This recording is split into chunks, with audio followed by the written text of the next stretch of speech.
Kasalukuyang inilikas ang lahat ng empleyado sa Pentagon, Washington dahil sa natuklasang pagtagas ng mapanganib na materyales. Ipinapahayag na ilang palapag at mga pasilyo sa loob ng Pentagon ay nablock, habang ang iba naman ay inilikas matapos matuklasan ng presensya ng ilang mapanganib na sangkap sa hangin doon. Bumana ang mga espesyal na sensor sa gusali na tumutukoy sa mapanganib na sangkap. At ngayon, iniulat na ang sistema ay not-activate dahil inakala nitong may natuklasang mga spora ng anthrax sa gusali. Mahalagang banggitin dito na ang balitang ito tungkol sa paglikas sa Pentagon ay lumabas sa panahon na hayagang inihayag ni Trump na hindi lang naghahanda ang hukbong sandatahan ng US ng bagong pag-atake sa Iran, kundi nagbanta pa siya ng ganap na pagsakop militar sa isla ng Kart ng Iran na halos lahat ng pag-export ng langis ng Iran ay nakadepende rito. Nananawagan ng Iran sa mga kalapit na bansa na maglikas habang naghahanda ito ng pinakamalakas na pag-atake. Nayan na nakuha ko na ang inyong atensyon sa usapin ng paglikas sa Pentagon, gusto ko ring talakayin sa episode na ito ang posibilidad ng pagsakop ng mga Amerikano sa isla ng Heart ng Iran. Bakit ito mahalaga? Paano ito pinangangalagaan ng mga Iranian at bakit nagsimulang umatras si Donald Trump? Ilang sandali matapos niyang sabihing sasakupin niya ang isla, sinabi niyang hindi siya sigurado kung gusto ito ng mga Amerikano. Tatalakayin din natin ang latest balita mula gitnang silangan. Ako si Alexei Pechi. Mag-like, mag-komento at mag-subscribe sa Telegram channel kong Pechi News. Nasa video description ang link. Dahil dito, nagdeklara ng partial lockdown at nag-evacuate sa ilang palapag ng Pentagon sa Washington matapos matukoy ang problema sa kalidad ng hangin at banta ng mapanganib na sangkap. Ipinatupad ang emergency protocol ng seguridad sa lugar ng insidente. Kinumpirma ng Pentagon spokesperson Sean Parnell na may naitalang paglala ng kalidad ng hangin sa internal monitoring na maaring senyales ng pagtagas ng delikadong sangkap o pag-ataking kemikal. Ayon kay Parnell, nagpatupad ang kagawaran ng depensa ng mga karaniwang hakbang sa proteksyon, partikular ng utos na manatili sa kinaroroonan para sa mga sunang nasa panganib. Sa kasalukuyan, napapatuloy ang pagsusuri na maaaring tumagal ng 1 hanggang 2 oras upang matukoy ang eksaktong dahilan at antas ng panganib. Batay sa ulat ng media, ipinatupad ang mga paghihigpit mula ika-2 hanggang ika-5 palapag at sa pasilyo ng ika-4 na palapag. Hanggang ika-7 palapag lang at isinara rin ang paggalaw sa panloob na bakuran ng kompleks. Doon itinayo ang mobile laboratorio at napansin ang malawakang galaw ng mga espesyal na sasakyan mula sa iba't ibang ahensya. Ipinapahayag din na ang mga security personnel ng Pentagon sa loob ng nakablock na lugar ay nagtatrabaho na suot ang mga gas mask at kumpletong chemical protective gear. Inatasan ang isang eksperto sa mapanganib na materyales para resolbahin ang emerhensya, ahensya ng proteksyon. Pentagon forces at team mula sa Arlington County Fire Department.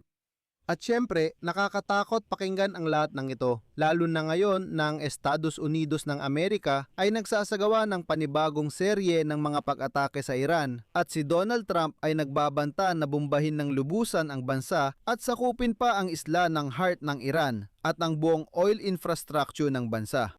Sa huli, lumabas na hindi pala ganun kalala ang lahat at ayon sa CNN, iniulat na ang evacuation ay sinimulan matapos matukoy ng sensor system ng Pentagon ang posibleng presensya ng anthrax. Gayunpaman, ayon sa isa sa mga source ng CNN, ang sensor system ay nagkaaberya kaya nagdulot ito ng maling alarma. Gayunpaman, ang mga pulis sa gusali ay nakasuot pa rin ng gas mask at kumpletong chemical protective gear. Ngayon na nakuha ko na ang inyong atensyon at nananatili pa rin kayo dito, pag-usapan natin ang konteksto ng mga nangyayari.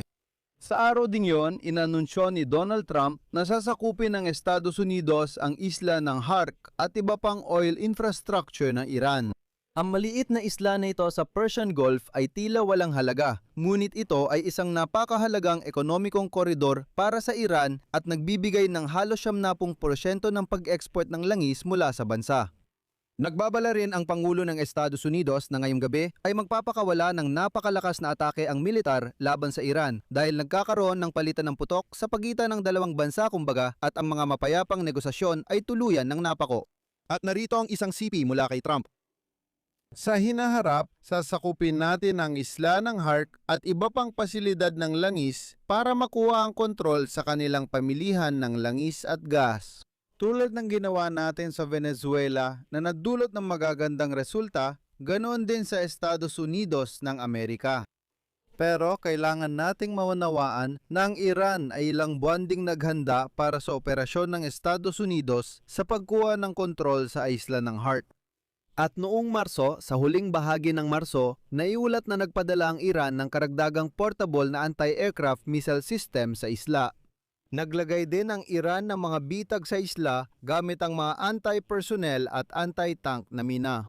Kabilang dito lalo na ang baybayin kung saan maaring mag-landing ang tropang Amerikano kung maguto si Trump ng ground operation. Ibig sabihin, magiging sobrang mahal ang operasyong ito, lalo na dahil sa mga posibleng masasakripisyong buhay.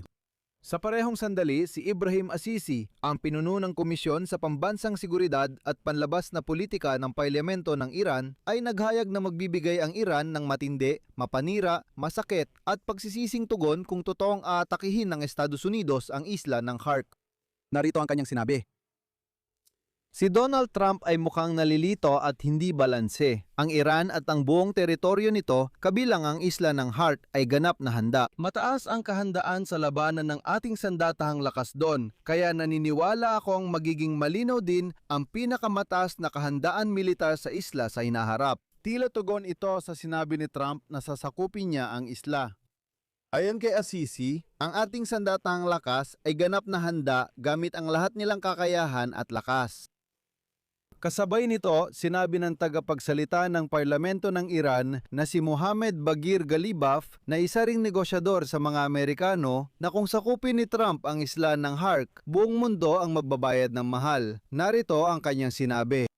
Ang maling estratehiya at padalos-dalos na mga desisyon ay magdudulot ng paglala ng sitwasyon sa buong sistema. Sirain mo ang infrastruktura ng enerhiya at mga merkado at lilika ka ng walang katapusang kumunoy na magpapabalaho sa iyo ng matagal. Doon mo makikita ang isang ganap na ibang Iran. Ilang oras matapos ang mga banta, si Donald Trump ay biglang umatras. Inamin ni Pangulong Donald Trump ng Estados Unidos na hindi siya sigurado kung gusto ng mga Amerikano ang malawakang operasyong militar para sakupin ang isla ng Hark.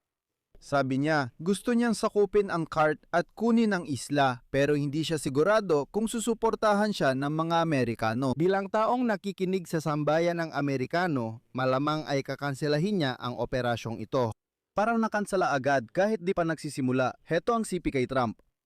Mas pipiliin ko ang pagsakop sa isla ng Hark, malaking sentro ng langis sa kipot ng Hormuz. Pero hindi ako sigurado kung talagang gusto ito ng Amerika at ng mga Amerikano. Parang mas gusto nilang pauwiin na lang tayo. Gusto ng Iran makipagkasundo? Dito ko tatapusin. Ibahagi ang opinyon at konklusyon sa comments sa episode na ito. Huwag kalimutang mag-subscribe sa YouTube channel. I-like ninyo at pindutin ang kampanilya para makatanggap kayo ng abiso kapag may bagong episode. Yun lang po, ingatan ninyo ang inyong sarili. Paalam sa lahat.